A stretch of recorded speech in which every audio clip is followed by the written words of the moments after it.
Congressman, if that comes up for a vote, a CR with the changes made to account for what DOJ has done so far, how do you think your party should handle that? We should vote no. I mean, there's no way we can go along with just blanket cuts where Congress hasn't been consulted. But, Kaitlan, one of the things with the Speaker, and I think he'd admit this, they just passed a budget that adds $2.8 trillion to the deficit on top of the projected $21 trillion. So for them to say that they're somehow saving money is just not true. The reality is they're adding to the deficit while Musk is trying to save a few $100 billion by his own admission. They're adding $2.8 trillion to the deficit. Well, Speaker Johnson accused Democrats of lying when saying that they're going to cut Medicaid as a part of that blueprint, as you noted.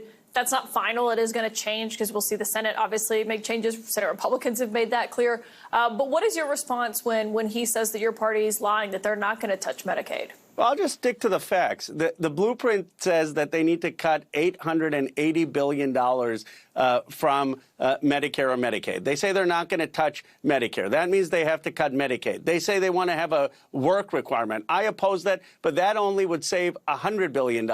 So where is the other $780 billion coming from? What they want to do is give the states less money. That's in their plan. That's how they save it, and that's going to mean less people are going to be covered on Medicaid, and hospitals aren't going to get that Medicaid funding, and hospitals are going to close, and they should just be honest about it. It's in the budget.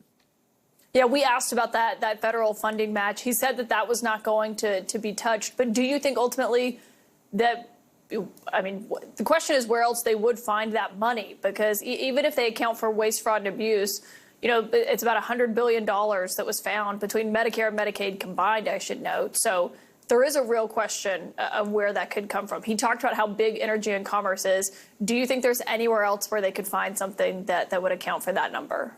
There isn't, and they keep emphasizing, oh, they want to have this work requirement. Again, I oppose it because, by the way, if you don't have the... Why do you oppose the work requirement? Well, first of all, if you have the work requirement and you have someone who is not working, they're still going to fall sick. They're still going to go to the hospital. The hospital is still going to treat them, probably in the ER, and the hospital now is not going to get reimbursed. So it's going to hurt the rural hospitals and community hospitals. It's not, all the studies show that people are still going to get health care. It's not like they're not going to get health care. But even if you take them at their word that that they just keep emphasizing because it's a talking point, the work requirements, as you pointed out, that's only $100 billion. There's still $780 billion more of cuts they want, and they're just not being honest. That means they have to cut that money from the states. That means less people will have Medicaid. It means less people are going to get Medicaid reimbursements, and you're going to have hospitals closed. And if that's their priority, to fund tax breaks, they should just be honest about it.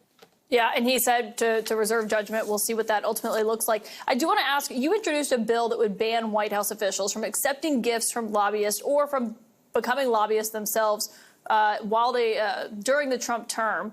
Tell me why you introduced this now. Why not introduce it before and when a Democrat was in office?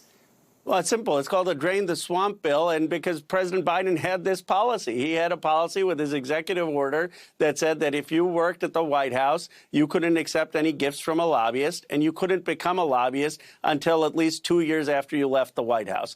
And in the first few days, President Trump rescinded President Biden's executive order. Now, I'm not judging why he did that, but he should be willing to sign this Drain the Swamp bill, and the MAGA movement should be willing to support it, which all it says is for every future president, you should not be allowed to get gifts from lobbyists if you work at the White House, and you shouldn't be allowed to become a lobbyist for at least 2 years after. That, to me, seems draining the swamp. He overturned President Biden's executive order that did just that.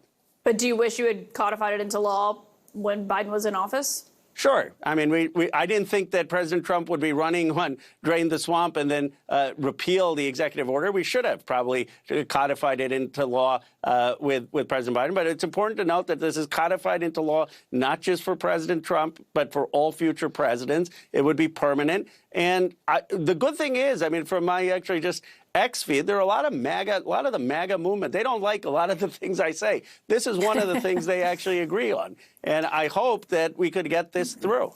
Yeah. Congressman Khanna, we'll see what happens there. Thank you so much for your time tonight. Thank you.